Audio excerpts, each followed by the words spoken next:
one line doesn't quite match the others, but I didn't have the time. So, let's go through the text. Su patipanno bhagavato sarvika sangho. All right, so the last word of that sentence, sarvika sangho, it's got sangho in it. It's the sangha, okay? We're talking about the sangha, the spiritual community.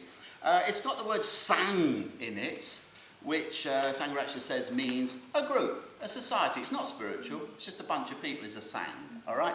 Sangha, so it's a bunch of people coming together. But Sarvika Sangho, that's a bit different. That's the community of the Shravikas. Yeah, that's what it says here in the text. The Shravikas, these are the early followers of the early schools of Buddhism, the Shravikas, yeah? We could say monks, right? Monks and nuns. Sorry, I hope I don't make it too difficult. So the early schools of Buddhism, they said, yeah, the Shravikas, the monks, they're the real Buddhists. They're the real Buddhists. Sadly, this teaching goes right down to today.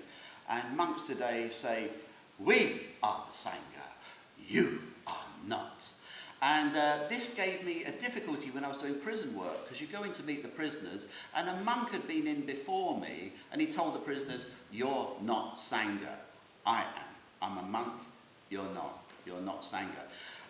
We don't teach that in our movement. If you're following the Buddha's teachings, you're Sangha. Okay, there's all different types and different levels. We're Sangha. That's Tiratnavandana. Okay?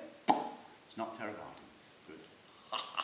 And I had these little battles in the prison. No, you are Sangha. Oh, yeah, well, Kemadama said we're not. All right. So, there we go. All right. And this word Shravika, it's the literal meaning of Shravika. We take it to mean disciple of the Buddha, yeah? But the literal meaning is a hearer. A hearer, not listener. A hearer. And hearing is quite interesting. That's how you learned the Dharma in the early days. You heard it. You didn't read books on it. People didn't really read. You heard it. Okay? And hearing is a fascinating thing because it's hard not to hear. You turn your ears off. You can't really do it, you just lie there, you hear things, yeah? You can do it passively. Sight is different. You have to open your eyes and turn around, yeah? Hearing, it just happens. So these are the hearers of the Dharma, but it's a little bit more than that. You do need to be a bit more than a passive hearer. I think you do need to listen, and listen and take it in and reflect and hopefully, focus on it, and it will become yours in the end. Okay, good. Good. Let's move. Oh, that's nice. I said good. The next word is, I'm going to go back to the first word, su patipanno. Now, su, whenever the word su, S-U is there, it means good. All right? We had it the other week. Sukha, means bliss. Sukha, yeah? Just as dukkha, it's horrible. Sukha is lovely, I don't think it's etymologically connected to sugar or sukha in Deutsch, but it sounds nice, yeah? So, Su is good. Sukhavati, the land where Amitabha lives, beautiful place. And Patipanno means going or proceeding. So, I won't say they go good, that's a bit London, that. They go well, use a proper adverb. They proceed happily, they proceed well. So this is the community. They are proceeding happily. They're having a good time. Buddhism works. I'll come to that again in a minute, yeah? So they're proceeding happily. And Bhagavato, we've met this 2 weeks running now. I mentioned Bhagavan Sri Rajneesh. It's like honoured one. Was there a better word? Blessed one. It literally means lucky, but we'll say it as blessed one, So, Bhagavat. So,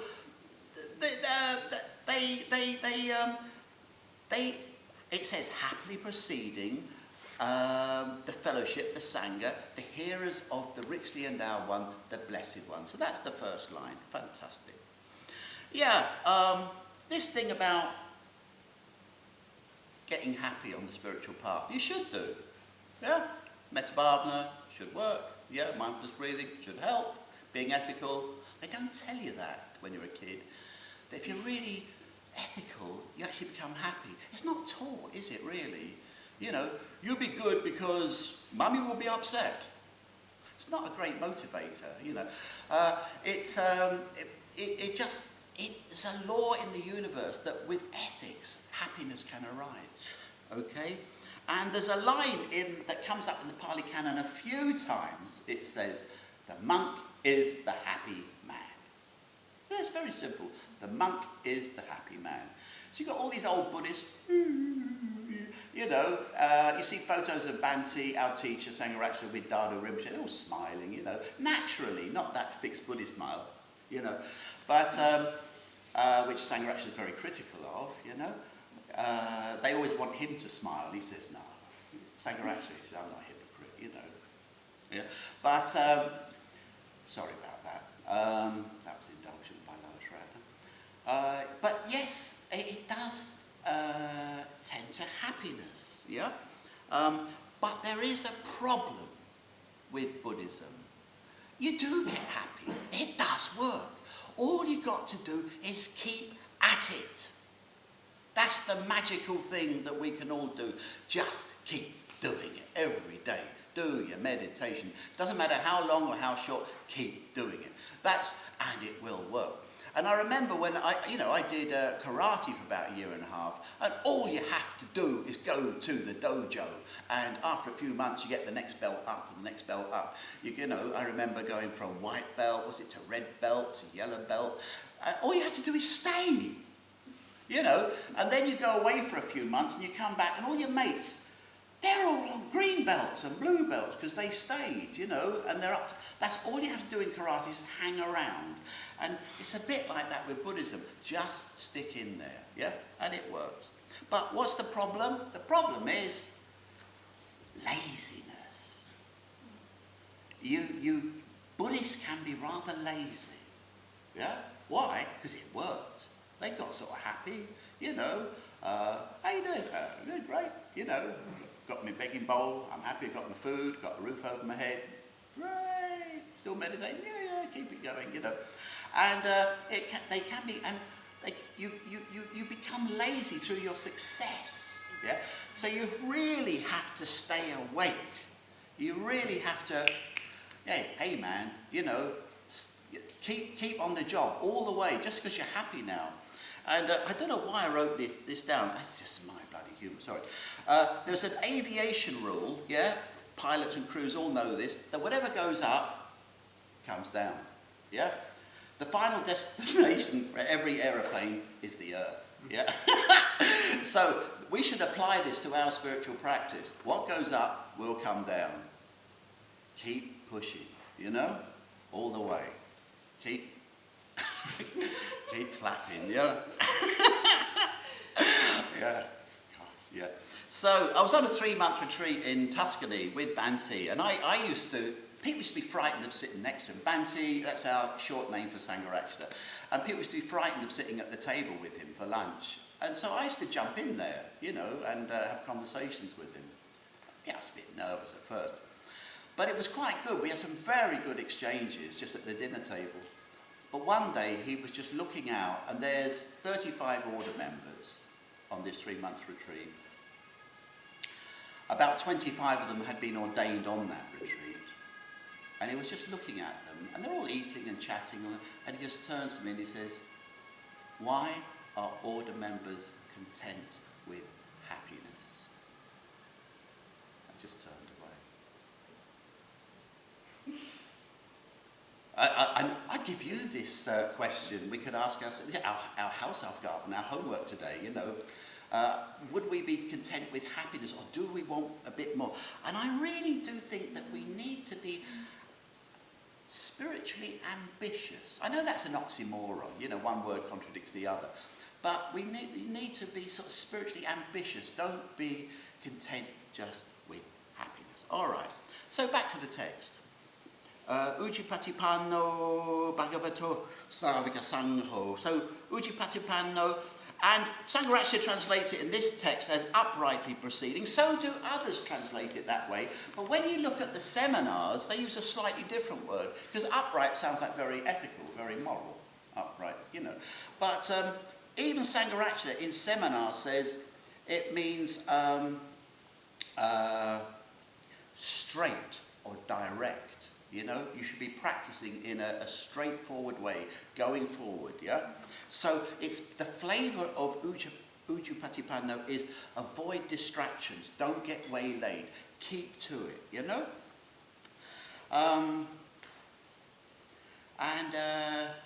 You know, at the time of the Buddha, there were two monks, Sariputra and Moggallana, two very good mates, Sariputra and Moggallana.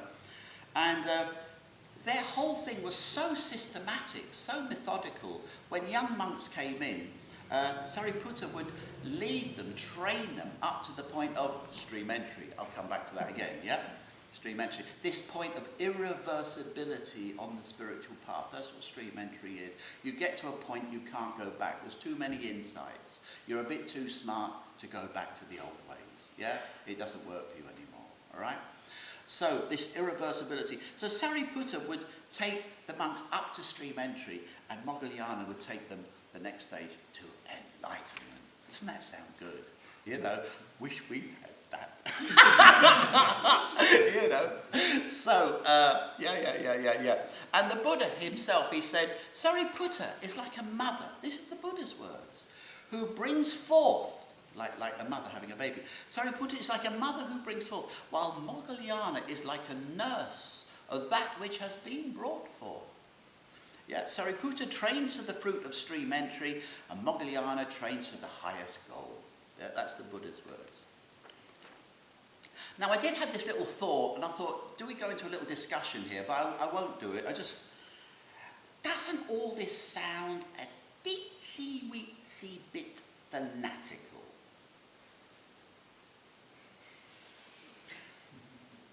Going for enlightenment. Yes, I will be enlightened, be ambitious, you know, don't get caught up in mere happiness.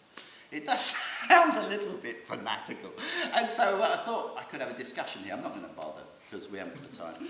But what I did during this very good meditation, thanks for leading that, Articator, during this very good Metta Bhavana today, what a lovely class, you know, so quiet, so concentrated, it's lovely, yeah? The thought came to me, I remembered an old teaching of Sangharakshita's. He said some people, they come to Buddhism just to be able to sleep better, just to be able to get rid of a bit of anxiety. That's all they want, a bit of peace of mind. Then you've got the other crazy nutters who want to know what is reality, what is the meaning of life, you know. And they're two totally legitimate approaches. And he does notice that some people who just come along to get a better night's sleep get a little bit, oh yeah, what is life all about? And they sort of change sides, you know. And others, you know, who are dead on reality, they calm down a bit and become a bit more normal. You know, a bit happier, things like that. And so the whole thing can work. But you can get what you want from Buddhism, don't worry. But I'm going to, these people at the beginning, they're looking for reality, all right? So there we are. So we're looking for happiness. And then I've got a bit of a miserable little section here in the talk that, you know, even if you just go for happiness, sorry for this, I did work in an old people's home, yeah? It doesn't end well. It just doesn't end well. Most people don't get visited by family, sorry, you know. The two great concerns at the end of your life, Solveig works in one. In my place, the two great words began with T, toilet and tablets. You know, that's it. You know, this queue at 6 o'clock for their tablets and, nurse, will you take me to the toilet? And, you know, the tablets was like to extend their life, and toilet, you couldn't escape it. Food was not so important. Some people stopped eating, yeah? But the poor devils, you know, that's how it seemed to go. So I looked up, I heard this expression, so I looked it up. There's two authors called No Man Happy Until He Dies. Yeah? You know, So, because the last 10 minutes might be terrible, you know, sorry. And that was said by Solon and also Herodotus. They said that, called no man happy until he dies. So, yeah, at the very end, that was a good life. Great. Yeah, but, yeah, don't count until the end. Very good. All right. And when I got this job in the old people's home, I was an order member, and I'd been going down to the unemployment office. They said, "Oh, we've got a job for you." This is about 15 years or so, you know. All right, okay. I'm working like mad in the Buddhist centre, but I'm signing on at the same time, you know. But I have to be open to work, otherwise it's not honest. And they found me a job. £2 an hour. Thank you, Margaret Thatcher, for getting rid of the minimum wage. £2 an hour, 12 hours a night, in an old people's home, yeah? So you're washing people's bottoms at 4 in the morning. You come into the bedroom, there's poo on the door handle, poo on the bed, and I'm getting £2 an hour for this, yeah? But I came out the first night, it was like I'd seen how it all went, and I was saying to my friends, "I've seen how it ends! I've seen how it ends! It's a plot, I've seen how it ends." And I was going, take up smoking and drinking, die quickly, you know, don't end up here. So, anyway, that was me. Okay, but there is, I want to say, a very encouraging thing. What I did notice is that at the end of a person's life, language can fail, memory can fail, and even mobility can fail, yeah? But what remained was your decency. I found that remarkable. That some people you loved to serve them, to dress them, to clean them, you know. They've been decent all their lives, and at the end their decency shone. I'm quite moved saying it now, you know. And I told this story to Salvate, it's so funny. One old guy, he goes, here son, would you get me some batteries from a radio? I said, sure. So I went out and I bought him some batteries, and I gave him his batteries for his radio. He goes, you keep the change, you keep the change. He hadn't given me any money in the first place. And I couldn't say anything. I just felt so grateful that he told me to keep the change. What could I say, you know? But he was lovely, you know, and some other poor sods, it's not that, you know. And after the job, ages later, I had this word decency in my head. The decency remains. Anständig, isn't it, in Deutsch, yeah? And I realised that's karma. It's the last thing that's there is your karma. What goes into the next? A few other things might go into the next life, if you believe in that, I do. But your karma is what remains, and your karma is like your decency or lack of it. Hey, just a little Buddhist twist there, you know. So good. Back to the talk. So, what have we got here? So, I just a little mention about Sanghavandana. You know, he is a revolutionary, absolute revolutionary. But what I noticed about him, I just throw this in my own experience, he always followed traditions at first. You know, when he became a monk, he was a real monk. He followed all the rules. And then years later began experimenting. And he does that again and again. He's totally honourable to the tradition. And then he might experiment a little after he'd been really steeped in it, yeah? So I just mentioned that, I don't know why. Back to the text. Nyaya patipanno bhagavato savaka sangho. Okay. Naya means proceeding methodically. I mentioned this a little bit last week. You actually are quite methodical about your spiritual life. It's very tempting to be, what's the word, ad hoc, experiment, you know, just mess around, you know, do a bit of this, do a that. But when I look back now, I do see some method in my own practice that me with my Roman Catholic background, I had to do the Metabhavana, really, for the first 2 years, yeah? I had to do that. And then a marvellous thing happened, really. Vasantra gave a talk, this order member who I thought very highly of, he did still do. And he gave a talk, this is over 40 years ago, you know. I'm some spotty young 25-year-old. And Vasantra, he said, he gave this story about two Native American Indians speaking to one another. Now this story probably is totally untrue. It's probably complete fiction, but it rings with truth. The truth that's in it is amazing. And one American Indian is saying, I can't understand the white man. And his friend says, you won't. You won't, you can't. He says, they think with their heads, we think with our hearts. Wow. This, what could you say, like an udana, this went right into the 25-year-old's heart. I thought, this is amazing. I want to think with my heart. And that was my project for years, trying to learn how to come, because boys, we tend to lose touch with feeling quite young. You know, if you watch boys' paintings, when they're about 5 or 6, there's messy colours everywhere, you know. At about 7, it just goes into pencil, black and white, except for the red bits where all the fire's coming out of guns and things, you know, and bombs are going off. This is boys' drawings. And it stays that way, you know. And I remember years later doing the Metabhavna, and I'd done the Metabhavna for 2 years, and suddenly I remembered a green building. I thought, God, there was a green building in my childhood. And it was still there. It was on the way to school. I'd lost colour for nearly 20 years. I'd lost colour. Loads of boys do this. You know, you lose colour. And with the Metabhavna, it starts coming back again, you know. And one of my little things in a school, when I do school visits, to get it going a bit, I say, hands up those who dream in colour. And half the class go, the other half go, what?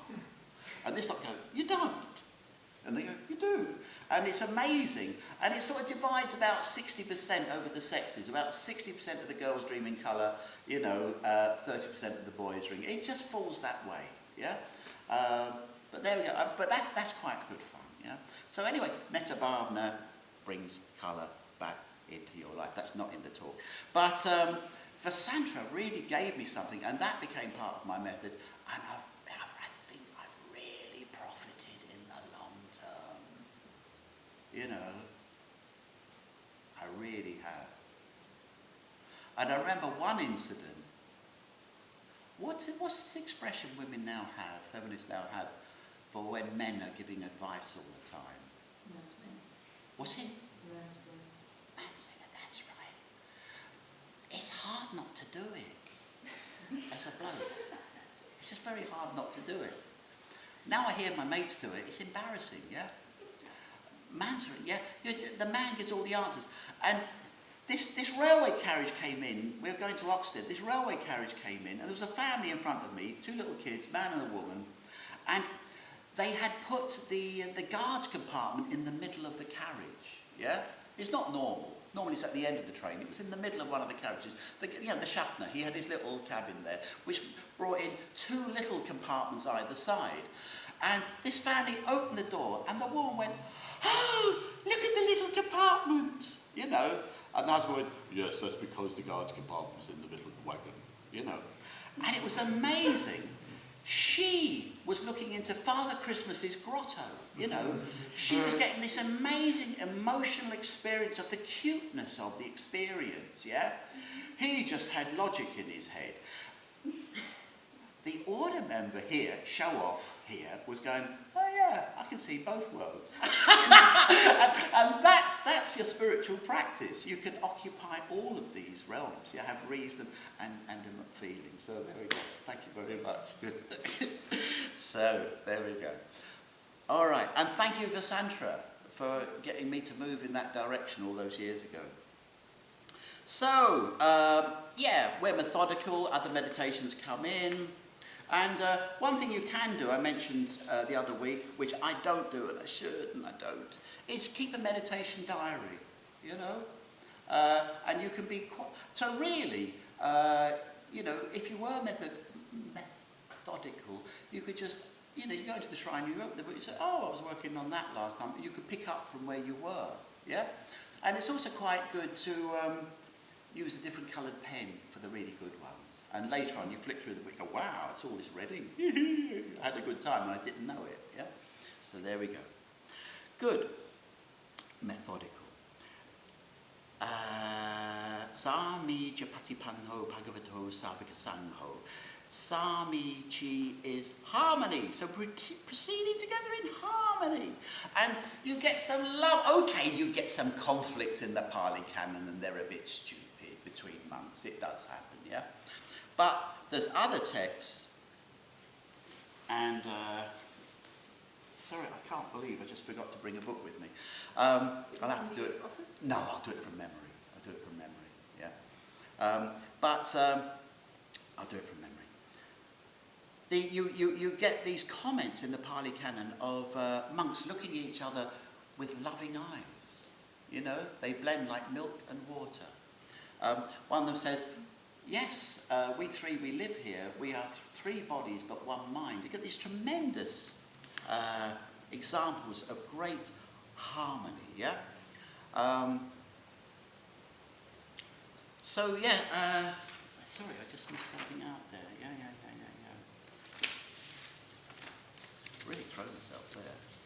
All right, I'm going to come back to it. I found one example of tremendous harmony, and this is in the little book outside. It's a biography of Han Shan. And Han Shan, his name means cold mountain, and he lived in the 8th and 9th century in China. And descriptions of him are this hungry, badly dressed little tramp, yeah, who writes poetry. And he has friendship, and there's amazing stories of him and his friends, yeah? And he writes poetry. And he's like a Chinese Banksy. Do you know Banksy, the graffiti artist, yeah? There's an exhibition at Gleisdreieck at the moment. He's like our Banksy. He writes his poem on rocks in mountains. And he wrote 300 poems in the mountains on rocks. And this other fellow, I don't know if I remember his name, Yu Qi Yin or something. Yeah, that is it. Yu Qi Yin. He tries to meet him to collect all the poems. And he does, he collects 300 of the poems, writes them down, so we know about him. But he has friendships. And Yu Qi Yin, he sees Han Shan one day with a mate.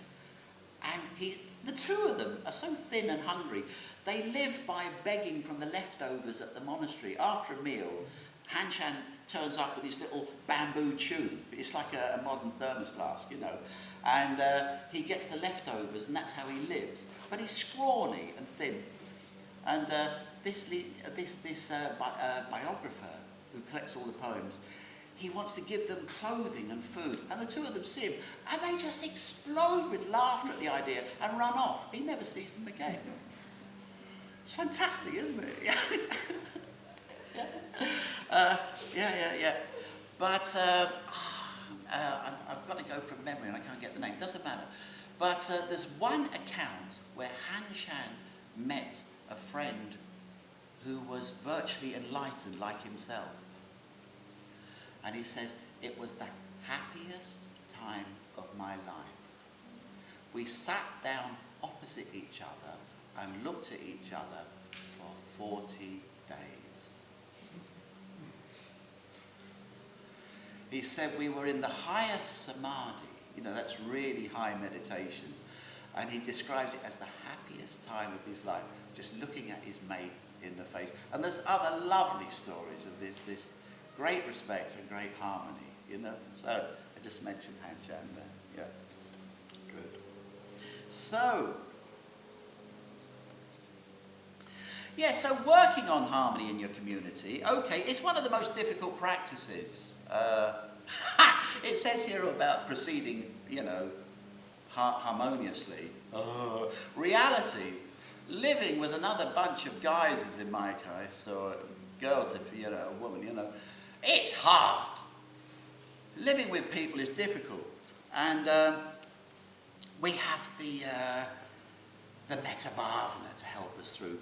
But all religions, you know, Christianity, Hinduism, Buddhism, they all say, you know, this is one of the tough practices, living with other people, you know, and you work on it.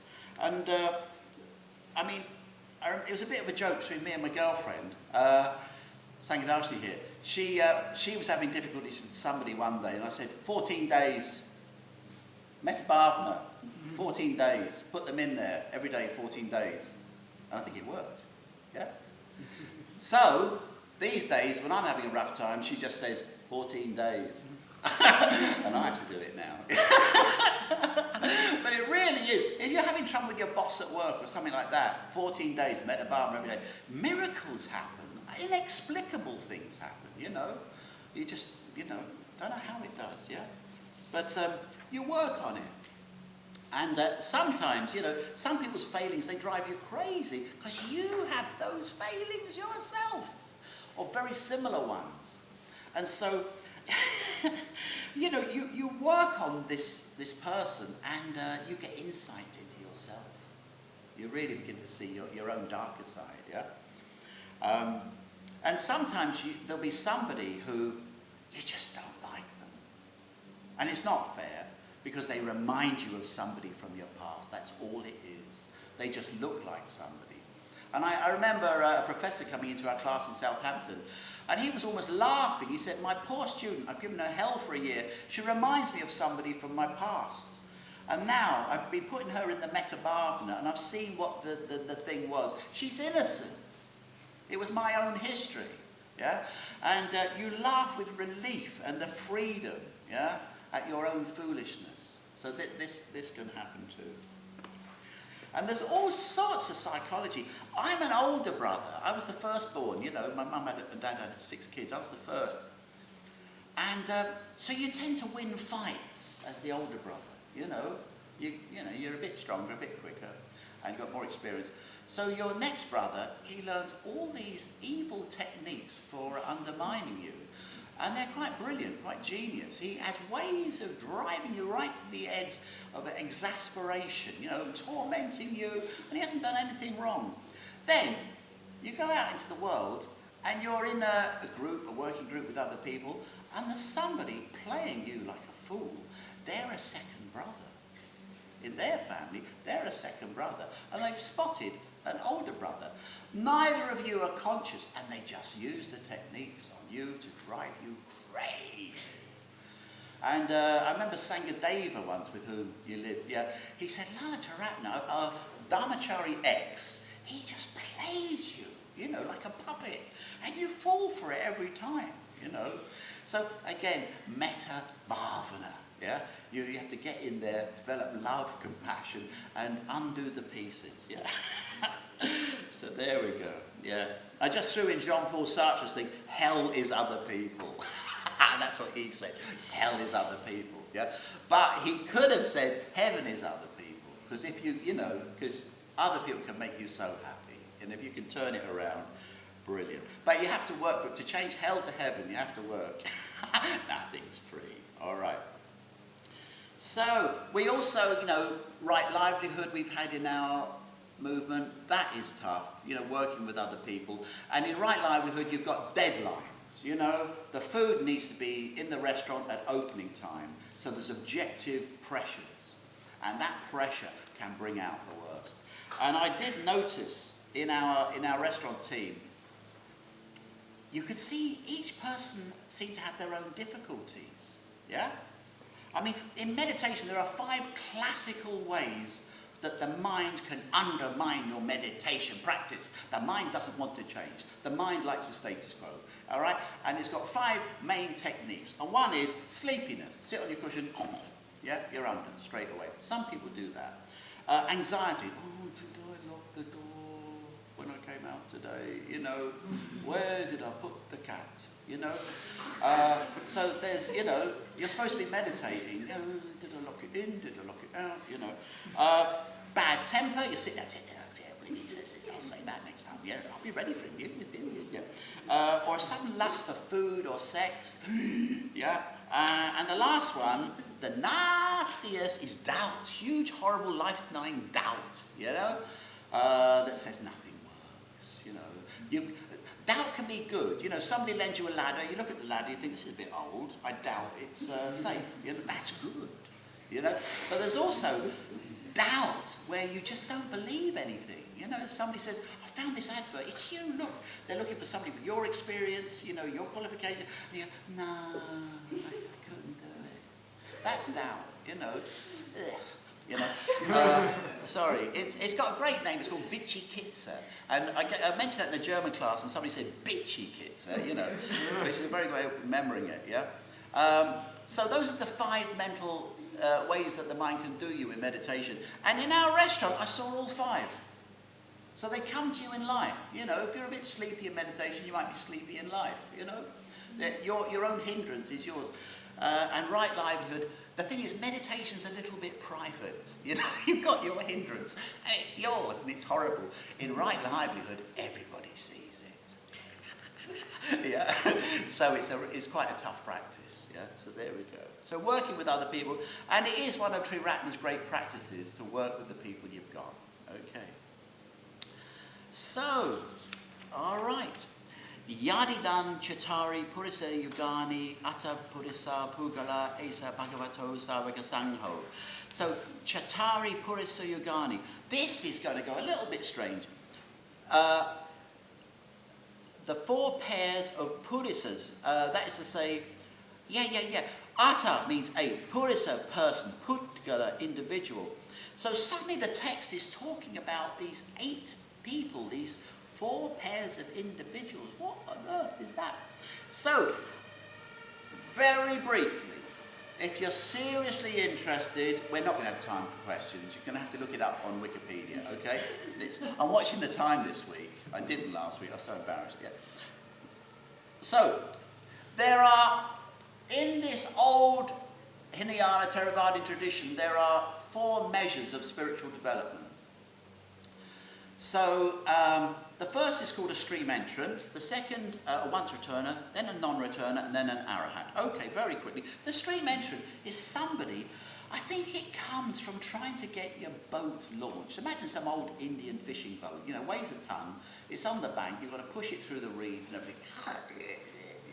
Push, push, push, push, push, you get it into the water, then suddenly the current catches the front of the boat. Your job is now to jump on before you lose the boat, you know. That's stream entry. You're away. The path is taking you now. You know, Sanghavandana likes to use the simile of a space rocket moving from the Earth to the moon. That there comes a point, about 3/4 of the way through, where suddenly the moon starts pulling on the space rocket. It starts getting faster again. You know, it's got away from the Earth. So you've escaped the gravitational pull. You know, that goes back to our aeronautic image, you know, some things don't come down. All right, but you've got to get free of the gravity, yeah? So suddenly the transcendental Buddhahood is pulling on you. And this is stream entry. The boat is suddenly pulled away, you jump on, the spiritual path is working. It's, in my own experience, I strongly suspect it's not like, oh, I don't have to work anymore. It's like, I actually really don't mind working anymore. All your little disciplines, they become second nature to you. You know, people are impressed. They go, oh, you got energy, you have. Yeah, you haven't. Sorry. But, a bit naughty. But, you know, you've galvanized yourself. You've motivated yourself. You're moving in the right direction. And you're moving towards enlightenment. So that's stream entry. You've entered the stream. The once returner, okay, this is a very specific Theravada teaching, is somebody, they're going to get reborn once and then there'll be a Buddha. The non-returner, they're not coming back. They're going straight into whatever, enlightenment. And then there's the arahat, the enlightened. So it's 4 levels. I don't want to go into it. You've heard it. You don't even need to remember it. You'll come across it again. But they talk about, so this is who the Sangha is, these 8 people. Why 8? Because it's somebody sort of, I find this odd, sort of entering stream entry and someone who is a stream entrant. Someone who's sort of entering once returner and somebody who is a once returner. I find the teaching a bit weird. The only example I found that makes sense to me is the Buddha gets enlightened. Okay, great, you're enlightened. What are you going to do? He doesn't do anything. He just sits around for 7 weeks. It's almost like becoming enlightened. That's the only example I can think where the process is still reaching full fruition. And he goes from tree to tree. I think it's rainy season. He sits under various trees, just absorbing the experience, going, what was that? He's just got enlightened. And he said it was so unlikely. He said it was like a blind man finding a jewel on a dung heap on a dark night, And he thought, I can't teach this. It's too unlikely, But later on, compassion arises. So he's just absorbing this. That's the only example I can think of is where, achieving enlightenment and being enlightened. All right. And Sanghavandana does actually say maybe the whole of the Buddha's life is just becoming more and more enlightened over the next 45 years or so. Great. Okay. Sanghavandana then goes into, there's another teaching called the 10 fetters, these 10 things that hold you back. I think we've almost covered enough concepts today, really. If you break these fetters, you become a Buddha. If you break the first 3, you become a stream entrant. Okay, I will say something about it. Why it's interesting is Sanghavandana says, okay, Buddhahood, it's out of our experience. It's too far away. It's hard to relate to. If you met a Buddha, you wouldn't recognize the Buddha, You think, where's he get his hair done? Sorry. But, you wouldn't see enlightenment, You just don't see it, yeah? But stream entry, he says, that's near. He says everybody who comes into contact with Tiratnavandana, with Buddhism, can become a stream entrant this lifetime. It may take a few decades. He got it down to you could do it in a few years, but you really have to go for it. You really have to go. And you become irreversibly on the path. And he says you break the 3 fetters. The first 3 of the 10 fetters, all right. And I will just mention them. So the first fetter is, it's a whole resistance to change, You've got this fixed view about yourself. I know what I am, I'm this, don't try and change me, I am who I am. You're not going to get anywhere with that attitude, I was looking for practices we might do which might undermine that. And I just thought, good old metta bhavana. Why would the metta bhavana help you sort of release you from having a fixed view about yourself, So this is the thing that can hold us back. We have a fixed, I am who I am. I'm not going to change. So the metta bhavana, you actually start putting in a few reprehensible characters into your metta bhavana. In the 4th stage, people you don't really like, you don't like them, and you're wishing them well, actually, you are working on yourself. You think you're working on an enemy. There'll be bits of you which are similar to the enemy, and the more acceptable the enemy becomes to you, as you go, okay, they're a bit horrible there, but they've also got this, you begin to see better sides in them. You start accepting the darker sides of yourself. Some unthinkable thoughts start surfacing. And you can think them. Don't say them because they're a bit shocking to other people, But you can see little things and you say, yeah. If you've got a really good friend, you can tell them, but be careful, And you start seeing yourself more and you're realizing you're not fixed. There's all sorts of aspects you never suspected were there. And I think the metta bhavana helps enormously, And the metta bhavana protects you as well, Things are acceptable to you. You're more forgiving. Yeah, I'll leave it there. Dependence on rules and religious practices, yeah? You see that, a young Catholic, you go to Mass every Sunday. Did it do any good? I remember, trying to be inspired about, once I was praying so hard at church. I was visualizing this golden Christ with all this light coming from me, and I'm praying away like hell, and suddenly I realized where I was, and my ears started burning with embarrassment. You don't do this at church. Nobody else is doing it, and looking around all the other parishioners bored, you know, doing their once a week Sunday Mass, you know. One fella, he had his feet up on the thing in front of me. I'm supposed to look up to my elders. My elders got his feet up on the hymnal where you put your books, you know. Yeah. So, did that do any good? I think not, you know. But I will say one little story. When I got ordained, I was 26, and I was asked to move into a community, which was a really difficult one. And I very rudely used to call it the dustbin community, you know. Because the people we had there, I mean, one fellow was smoking dope all the time. Another was an LSD victim. The order member I moved in with, my God, you know, I won't say anything about him. It was rough.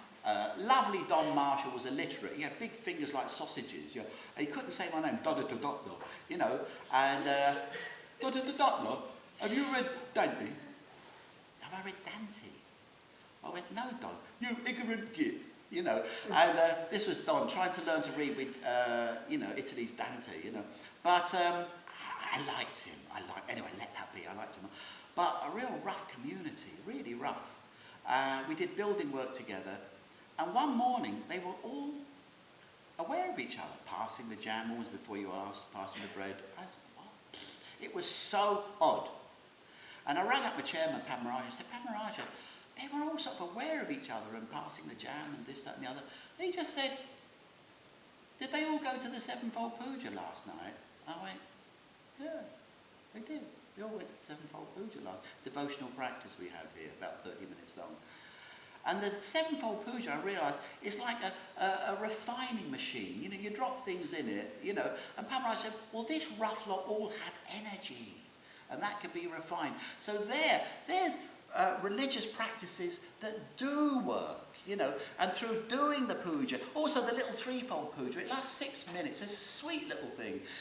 You know, you do that on your bed at night before going to bed. You will sleep better. So you can actually see that some religious practices do have effects. And this breaks through this fetter of thinking that, you know, you need some holy water sprinkled on your head.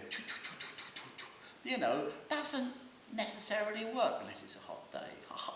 Sorry. But, you know, then, okay, so we move on. The third fetter, vicikitsa. I mentioned it earlier, vicikitsa. Doubt and indecision. This will hold you back. You just don't believe in anything. You can't start. I imagine depression is really influenced by... What I don't like about vicikitsa, it's infectious. You've got to be careful. You can bring everybody down with it. So we'll move on from this topic quite quickly, yes? But its opposite is also infectious. The opposite of doubt is this shraddha, this faith based in experience. You do the mindfulness of breathing, you keep doing it, and after some months you go, this actually works. You've got some now faith in this practice, real faith based on your experience. And you read the life of the Buddha and your intuition says, this works. And you have a really good, and that is the opposite of vicikitsa. So these three, we can do these three. It's not that hard. You just persevere. In some ways they're quite intellectual, Sanghavandana says. They're quite intellectual, the first three fetters. The others are not intellectual. You have to go deep. Yeah? But the first three, you can do a lot with your head, you know, seeing and breaking through these fetters and becoming a stream entrant. Fantastic. All right, I've got a whole list of all the fetters. We move on. It says skip by my nose, yeah? All right. So Sanghavandana has coined the phrase the true individual for Pugala, he calls it the true individual. And he makes the difference. There are statistical individuals. Yeah, there's 7 billion people out there. Thanks, Sanghavandana. Yeah. So, last week I went on for 15 minutes. And so there we go. So the true individual is somebody, they think for themselves. When they give their promise, they don't give it lightly. They are somebody, yeah? They've got courage. They've developed themselves. They're generous. I mean, I remember Sanghavandana, you know, invited me to a pizza house when he was in Germany. And there's no question, he paid the bill, you know, generous, yeah, true individual, good. My turn next, I hope. Yeah, no, he's gone. But gratitude, he says the true individual experiences gratitude because they know they've got something. Babies don't have gratitude. You know, babies babies they don't know they received anything. They don't know they received, 18 years protection, and support, yeah? No idea. Some babies get to about 50 or 60 years old without realising that. Tragic, Yeah, their mum's well dead, and they go, she was, I see what she was doing now. Yeah, right, she's dead, So very good. And last, the true individual is sometimes unpopular, yeah? Because they're an independent thinker. And you look at good old Socrates. Socrates used to go around discussing philosophy. The Athenian court sentenced him to death for corrupting the youth of Athens. And he was supposed to choose an alternative punishment. They all hoped he'd say exile. But he said, yes, I would like an alternative punishment. Pension for life and freedom of the city. So he had to die, But do read The Last Days of Socrates. It's a little penguin book for about £7. Great. It's very funny. Ahuneo, Pahuneo, Darkineo, Angelicarineo. Worthy of worship. Worthy of hospitality. It says it all, doesn't it? These are the great individuals. Worthy of receiving offerings with folded hands. It's nice to do that, yeah? And that's it. Punya Ketan Lokasati. Punya, merit. He gives merit. Loka is the world, to the whole world. Thank you very much. That'll do. Great. Lovely. Thanks very much.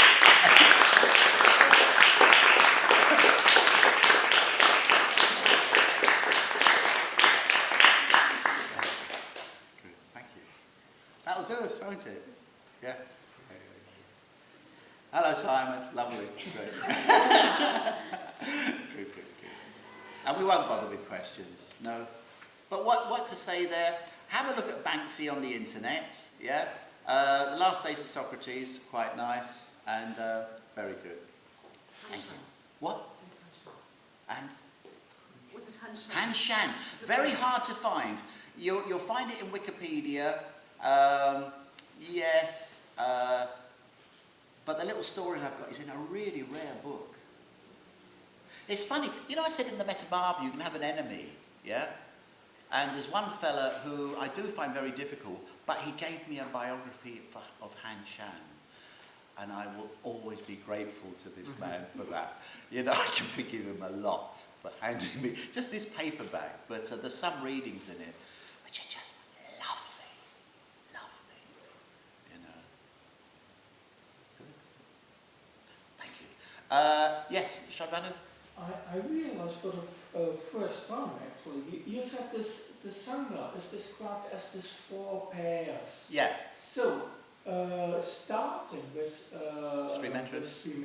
So this is different from Tiratnavandana, where I say whoever follows the Buddha. Very good. So the whole context is taking these 3 jewels as your refuge, as the thanks for this. You've probably spotted it, as the most helpful things in the world. Well, us lot, collectively we might do some good, yeah? But are we stream entrants? So it's a stream entrant you can rely upon, yes? Stream entrant and above, yes? Yeah. I mean, the order is growing up all the time. I remember years ago, sometimes, this is bad, I shouldn't say this, you ask an order member for advice and he gives you the advice that he wants to hear for himself, yeah? So you say, I'm a bit tired, I was just wondering what I should do. Oh, go to the Seychelles for a week. Do you good? I'd like to do that. And so, this did happen. Sangha actually had to speak out against it. Don't give the advice that you want to hear, And I remember there was a phase when order members started going to fortune tellers for advice because it was better advice than they get from their friends, Yes, the Seychelles is really good. So there we go. All right. Yeah. So thank you for that excellent point. This is the noble Sangha, the Arya Sangha. They are a refuge, yeah? Reliable. How you tell that they are the noble Sangha is another question, yes? That could be very hard. All right. Okay. If you'd like to contribute,